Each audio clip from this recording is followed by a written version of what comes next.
ways the debate has already begun here in the studio before we've even got going. But anyway, let's move on to tonight's topic now. Those Eurozone leaders who were hoping for a quiet summer, a bit of respite from the debt crisis, they will be sorely disappointed this Tuesday, because not only do we have fresh signs that Greece is unable to pay back its debts, we've also got Spanish stocks slumping after borrowing costs hit a new record. And on top of all of that, Germany, the sole engine of growth in the Eurozone, the one funding the lion's share of those eye-watering bailouts for its neighbours, has had a warning from the ratings agencies. Yes, Moody's says it's reducing its outlook for Germany from stable to negative amid the ongoing uncertainty in the Eurozone, along with Germany's exposure to debt in Spain and Italy. Without further ado, let me introduce tonight's panel. Bernard de Montferrand is a former French ambassador to Germany. Here on my right, Gérard Ducilol. He's the president of the Public Finance Commission at the Thomas More Institute. He also wrote this book, La crise enfin. How would we translate that into English? The crisis at last. The crisis at last, meaning we should have seen it coming, perhaps. All right. Also with us is Sofiane Aboura. He's a professor of finance at the Université Paris-Dauphine. Good evening to you, Sofiane. Good to see you again. Danny Lang is here with us as well. He's an economist, and he's a member of the group. It's called Appalled Economists. Yes, in French, Les Économistes Atterrés, but the Appalled Economists in English, yes, and we already wrote 4 books on the crisis. Appalled Economists, there you go. All right, well, before we get to them, appalled or not, a quick listen to the words on the streets of Berlin following that news from Moody's. Moody's just had to come up with something during the summer slump. I think in Germany we are quite stable, and I don't think it's wise to undermine that with some random assumptions. Borrowing will be more expensive, and so the economic situation will worsen. And getting money to finance growth and prop up the GDP will also be more expensive. I would prefer to get out of the Eurozone now, or I would push Greece to get out. Because otherwise, we have to carry the entire package. That's why I'm worried. All right, that's the word on the street. But what about the German government? Are they worried about losing that coveted AAA rating? Well, here's what they had to say. Nobody spoke to a camera, but they did issue a statement. The Eurozone risks that Moody's mentions are not new.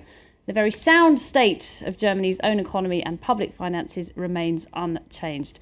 That's the statement from the German Finance Ministry today. Sofiane Aboura, should the Germans be worried about this move by Moody's? Not at all. Actually, I don't trust in this decision to downgrade US last August of France with Standard & Poor's. Actually, there is no additional news, as the statement said. When you see the figures, when you see the fundamental economy of Germany, it is the first exporter in the world in 2011, right? More than China, more than the US. The deficit is around 1% of the GDP. The interest rate is one of the lowest. There is the Japan, but Japan is not a story. It is 1.2%. Versus 2.4 for the US, UK, France, and so on and so forth. The CDS is around 80 basis points. This means that this economy is a real alternative, safe world for every investor that wants to... Even with that PMI data out today, Germany's private sector shrank in July, the fastest rate in more than 3 years. Yeah, no. You're not worried about that? No, not at all. This means that within September they will take a decision or not to downgrade, but I'm not sure they will do it. Even if they do it, the interest rate yield will be quite low for Germany, the lowest in the world. All right, Gérard Ducilol, do you agree with that, or do you think that we have perhaps been a little bit complacent about the German economy being able to power along, be resilient to the crisis and bail out everybody else? Now the problem is it a good news or a bad news? It is good news in this sense, because it means that there is a limit to what Germany can do for the other fellow members of the Eurozone. So that states that Germany has not an unlimited power to rescue its partner. It needs another strong partner, and the other strong partner should be France, because both of them share 50% of the Eurozone GDP, and France is not there here for the moment. So that means we might assist to much stronger pressure from Germany over France to stabilize its economy and to put the seed for a stronger growth. So France should get its act together and help out the Germans, bail out the rest of Europe. Sorry? France needs to get its act together, get its economy going, and it has support not the Germans. capacity as for now. Perhaps you could answer that one for us, Bernard de Montferrand. What's happening to the Franco-German partnership?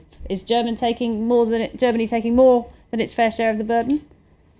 I think what we are listening today is once again a political problem. In Europe today, the markets are testing the political will of Germany, of France, until they are 100% sure that they will maintain the euro and the cohesion of the European Union. For the last 3 years, everybody has said the euro won't last until Christmas, and the euro is still there. And what I see in this Moody's decision is the proof of the total irrelevance of the rating agencies today.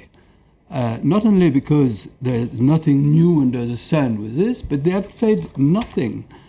4 years ago, when the Americans have led us to the worst crisis in the world, the subprime, they have said nothing with the problems of the real estate bubble in the United States, then in Spain. Well, they lost their rating as well, didn't they? And today, they dare threaten to degrade Germany when the situation of Spain, I can remind you, is much better as far as the criteria are concerned, the criteria of cohesion in Europe, as those of Great Britain. Why is today Great Britain not degraded? Or the United States, which have, in terms of debt on GDP, in terms of the main fundamentals, worse things. This has nothing to do with economics. This is a question of politics. And what is for me very reassuring is that both in Germany, but also in France, even as France is a bit weaker now than it has been in the past, there is an absolute political will to maintain the euro and the cohesion of the single market. And of course, the markets don't believe it 100%, but year after year, they discover that this political will is there. All right, So Danny Lang. I pretty much agree with lots of things that have been said up to now, and I'm not going to defend the rating agencies for sure. I pretty much share the kinds of criticism that can be made about these agencies, but still, what Moody's points out in the official communiques they send out is the increased level of uncertainty. So even if there is nothing really new under the sun, there is one factor we should not forget about, and which is really important: the fact that the German economy cannot go on with the same macroeconomic strategy, because strategy over the past year has been to accumulate surpluses, current account surpluses. But for that, you need customers. And if Spain, if Italy, if Greece, if Portugal are in austerity policies, are not customers anymore. Talk about growth is going emerging down. countries. 60% of their trade is with emerging countries. With emerging, sure, out of the but Eurozone. The growth is declining as well there, I know. yeah, But sure. It's a the world diversity- recession. Yeah. It's a world recession. So if everybody implements an austerity Of policy course. altogether, But don't the Germans have the right to say to the Greeks, look, we're giving you this money, and in return, we want you to reform your labour market, stop giving people but 40 that days makes- paid holiday makes a year, things stop worse. investing in infrastructure that you can't afford. I mean, 165% of GDP, I think the Greek debt is right now. Exactly. Compare that to Bulgaria, it's more like 16%. You know, Germany says again and again, countries must go through a painful period. They must restructure. but see Otherwise, the problem will never be solved. when you compare the level of debt and the level of debt as compared to GDP, when they started the austerity policies and now, it's much worse. It's much worse because it can work if one country does that, but not all the countries together. Because in that case, you don't have You're any right. internal demand again. You're right. So we observe this multiplicative effect. But as she said, she's not talking about implementing austerity, but reforming the labor market for some countries, like Greece, for example, like Spain, for example. Why not for France, as example? So both of you, I think, are right, but she's talking about labor market, not on austerity necessarily. Both are but not this is connected. part of these kind of measures, and it can make things worse because if people are more Reforming. flexible, Well, let me- Yes, but it is not necessarily an austerity reform. It is an ideological point of view. Let me bring in Otto Frick. He's the budget spokesman for Merkel's coalition partner, the Free Democrats. He said today Germany can only stay on the top of the heap if the countries we're giving aid to conduct economic reforms and make an effort. He says the Moody's rating is actually helpful, more helpful than harmful, because it's a warning to other European countries that there are limits to what Germany can do, and those limits will be reached eventually. I mean, this is the point, isn't it, Gerard Düsseldorf? Germany has to get something in return for its money. They can't keep funding these kind of economies. That's all the problem with Germany. They are very tough on a question like Eurobonds or syndicating all this, carrying the burden of the debt for other European countries. They are very tough on these points because they want to be sure that the other are putting some orders in their fiscal system, in their labor market, in their economies, reducing expenses of governments. They are ones that other people put up with the same kind of efforts they did 10 years ago. They reduced their budget deficit by 5%, 500 basis points. Finland, which is now not concerned by this news from Moody's. The only one that escaped exactly. What happened outlook. with Finland in the end of the 90s when Russia collapsed?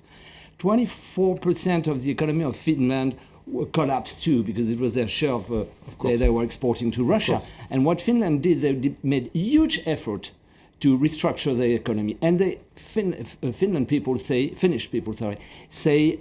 why we made a lot of efforts, and why did German people made a lot of efforts, and why other people, southern people, wouldn't do the same kind of efforts, you know. And the big problem is that they are alone. They are alone because the other partner, as I mentioned to you, France, is not here. Imagine that France would say to his partner, Germany, okay, right now we are going to reduce our expenses from, let's say, around 100 billion francs, because we know that there are productivity possibilities to gain. Not touching the so generous so-called social models, you know, the redistributive model, but just reducing the expenses of the government agency over the country. Then people would know that France would be here to share his own burden, and that the integration of the European economy would be there, and there wouldn't be any more crisis. I don't share that point of view at all. I think that would even make the recession worse, because we are in that kind of strategies from the beginning of the crisis on. If we go on like that, for sure we'll have more recession, more problems, more issues, and the public debt will increase. If you don't have growth, you don't have tax incomes, and you have more public debt and more issues. No, may I keep on? Yeah. You're right and wrong. You're right. If you do that, we're going to do that over a couple of years. Obviously, it will create a strong depressive effect.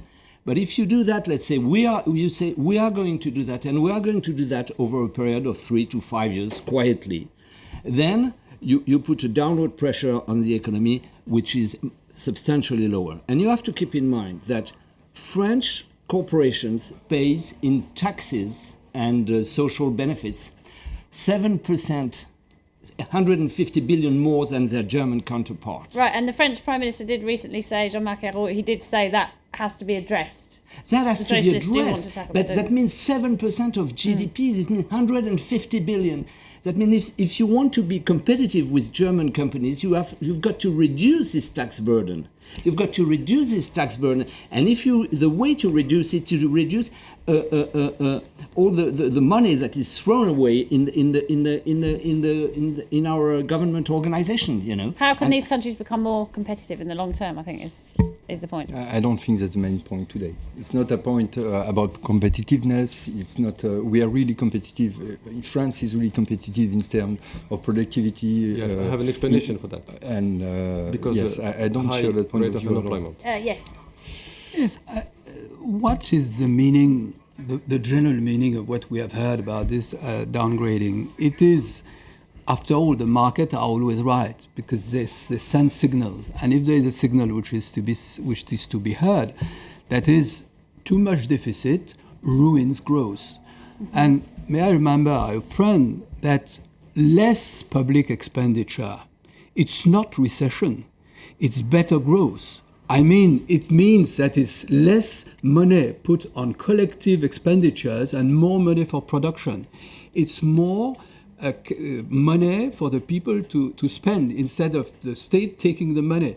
And if the Germans have succeeded in the last years, I'm not for copying the Germans. We are French, we will never copy the Germans, but we have two lessons. Even if their economy is in a much better state than they are economy? Today in a much better situation because they have made reforms. Mm-hmm. And what they have taught us, two things.